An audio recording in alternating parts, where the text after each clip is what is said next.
Good morning, everybody, and welcome back to the channel. If you are new to the channel, I am Send Steve, and that is my 99 C5 Corvette. Huron Speed twin turbo kit on that car. Ran out of fuel issues. Well, luckily today, the other fuel pump got in here, so we are actually going to get the pumps in that car and get her back on the dyno so that we have numbers for Corvettes of Carlisle, which I am going to say right now, I will be attending Corvettes of Carlisle. So if you are in the area, feel free to stop out, talk to me, say hi. Next on the agenda, so since you guys know, or if you did see my last video, we introduced my favorite car of all times, the first car I ever drove, sort of, you know, pretty much the next project car for the channel.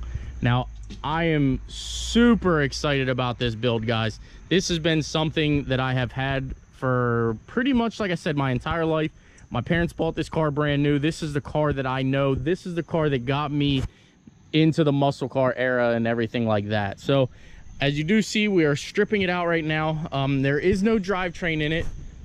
Back when I purchased this car off of my parents, I believe it was probably about 12 years ago now, I ended up supercharging this. So when I supercharged it, I think I spun a rod bearing.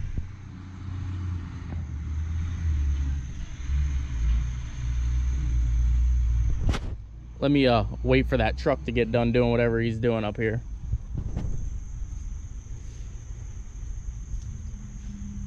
So back when I got this car, or had this car, I ended up supercharging it. I'll try to find pictures and everything like that, but it had a Vortec T-trim supercharger on it.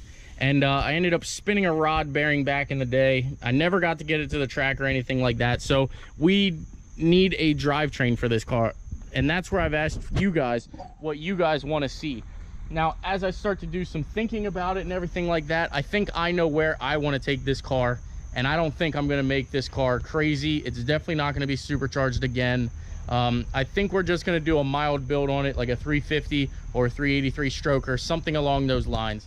So the guys that said 383 stroker, do something like that, that's the route that we're going to end up going. So I'm excited about that.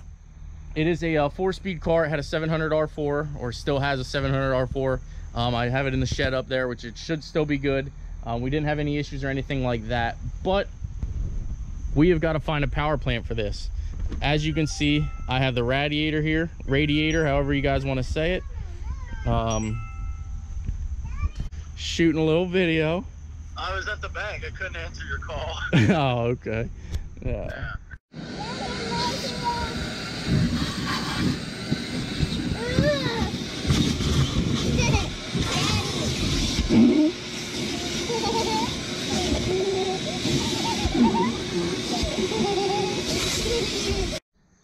All right, guys, I'm going to take you on a little bit of a tour now of the car. As you've seen by my last video, we did drag this car out. I've had this car for, I think I personally have owned it for about 12 years now, and it's just sort of been kind of a back burner car. I always knew I'd never sell this car or get rid of it. It would always be with me. So in my mind, I was like, I'll fix it when the time is right. The time is right. You know, I'll get to it. And I've been back burnering it for quite some time. A little bit of history about this car is when I first got this car, I put a Vortec supercharger on it. It was a T-trim. I ended up spinning a bearing in the motor. So I pulled the motor out. I was going to send it off, get it redone and all that. And unfortunately, once all that started to happen, funds were extremely low and I could not afford to put the car back together. I ended up selling the T-trim off of it and recouping some money. Mentally, I was like, well, I might as well at this point. I didn't have another vehicle. Might as well use that money to transition into buying another vehicle. So that's what I ended up doing. And this is sort of how the car's been sitting. I mean, it looks really, really good in some of the video that you will see of it and everything, but it is, I don't want to say it's in rough shape because it's in very, very good rough shape. I know that might sound, you know, like a double negative, but it's in great shape for what it is and where it's been, you know, everything like that. There's little to no rust on it. As you can see up here, you know, the supercharger used to sit here. And you can see some scratches and things like that, but it's not real rust. It's just surface rust. There's no bubbles or anything like that. Even under the trays, everything down here. This is how you know that there's going to be no rust on this entire car. You get under here, move some of the stuff out of the way, and you can see there is absolutely no rust in this car whatsoever. This car never seen winter except for one time. When I had this car, It was my only vehicle for probably, I'd say, 6 or 8 months. And well, we had a little bit of a snowstorm. It was probably about 6 or 8 inches. Funny story. I called in and I said, look, I had a truck. My truck, the transmission blew. I'm not going to be able to make it in. He said, well, if you don't make it in here, you probably won't have a job come, you know, the next time you can make it in. So I had this car and I was like, well, you know, the only vehicle I have at the time is my Trans Am. If you're telling me I'm going to lose my job, it was very important to me at the time. I jumped in the car and I drove to work. Now, it was funny because 2 other guys had trucks at the time and they did not show up. And I drove the supercharged Trans Am in 6 inches of snow just to get to work. Also, the funny part is we had 2 customers all day, so I did not need to go. But it's sort of funny that, you know, I made it there. He was super impressed. You know, he fired 2 people behind it. It was kind of funny, you know, from me, because, you know, if I can make it in a Trans Am in 6 inches of snow, you can make it in anything. So let's get into some more detail about the car. Now, if you guys do know the GTA, it comes with the WS6 package, which is upside down. So I'm going to spin the camera. Sorry if you get dizzy there, but it is a WS6 package, meaning it has the upgraded sway bars. It has came with a TunePort 350 5.7 liter. Pretty much they called it a Corvette engine, which it basically was. It was an L88, I believe. Don't quote me on that. I believe it was an L88 package, but that's what came in it. It was a 5.7. It was a 700 R4 transmission backing it. And a lot of guys will say, oh, that was my dream car to have a 350 with a 5-speed. Well, one thing you will know is they did not offer this vehicle in a 5-speed with the 350 power plant. I know a bunch of people will argue that, and they will say, you know, oh, I had it. Well, that vehicle was swapped. I hands down have never heard of one coming from the factory. I do actually believe there was one, and it doesn't even have a VIN number. So that's not an option. You cannot get this car in a 350 with a 5-speed unless it's been swapped. So the other thing is a T-tops. 90% of these vehicles that came with a 350 and the TunePort GTA did not have T-tops. They were a hard roof.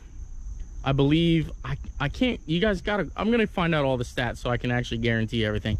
But I think they made 20, I think there was like 28 total that got the T-top, 2,800 that is. 2,800 of these units received a T-top. I believe it was, I forget how they did the breakdown, but it was a few hundred in red, a few hundred in white, a few hundred in black, and then they also did a maroon in a few hundred, which, if I do remember, the white was the most rare to find in a 350 T-top option car. The other options that was in here was this vehicle has cloth.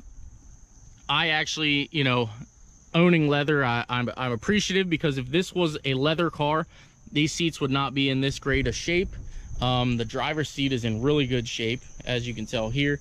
It's in fantastic shape from head to toe. There's no real wear or anything like that. A little bit, I know it looks dark on the edges here, but that's just sort of like the lighting.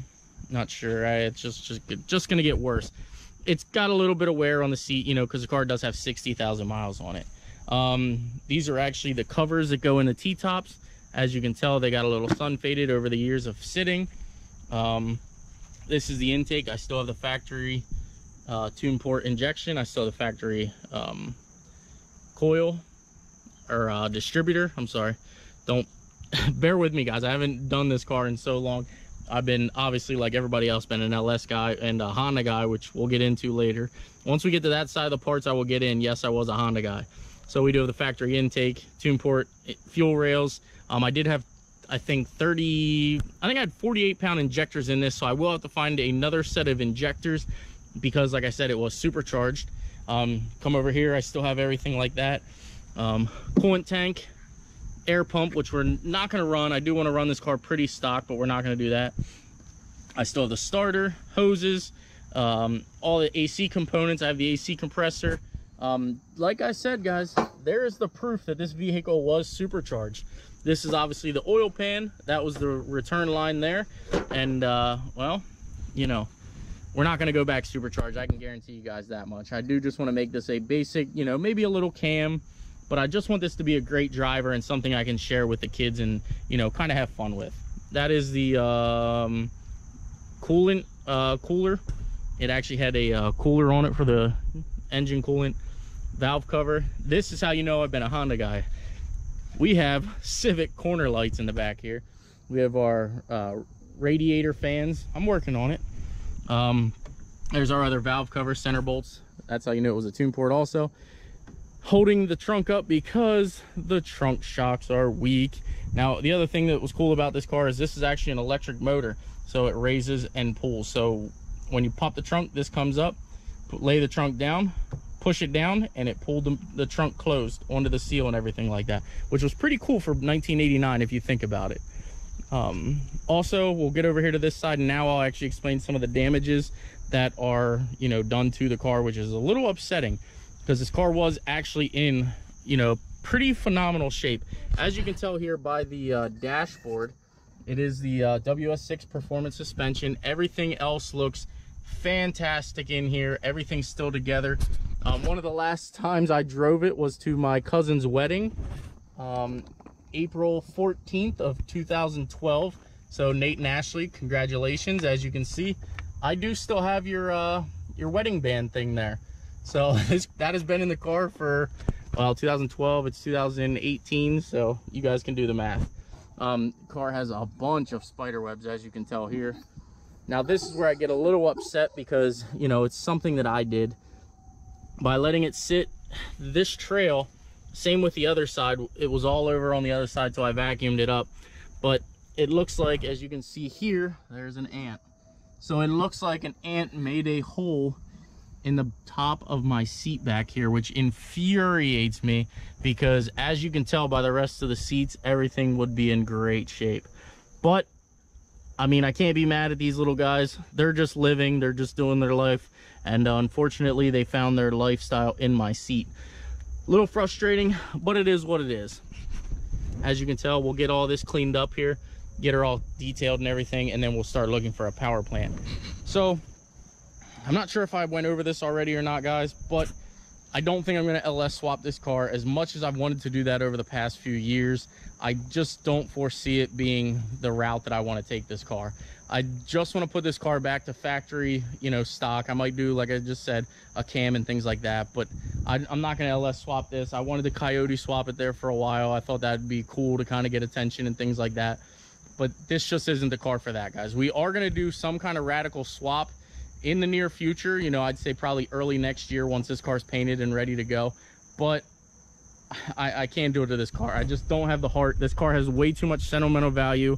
If you don't know, my parents did buy this car brand new in 1989, and it's been in the family ever since. They sold it to me probably 12 years ago, I believe it was, and you know, I just can't destroy this car like that, guys. I know some of you might say, oh, it's not destroying it, it's making it cool, yada yada yada, but I can't do it. I gotta put it's gotta be a 350, 355, or a 383 stroker.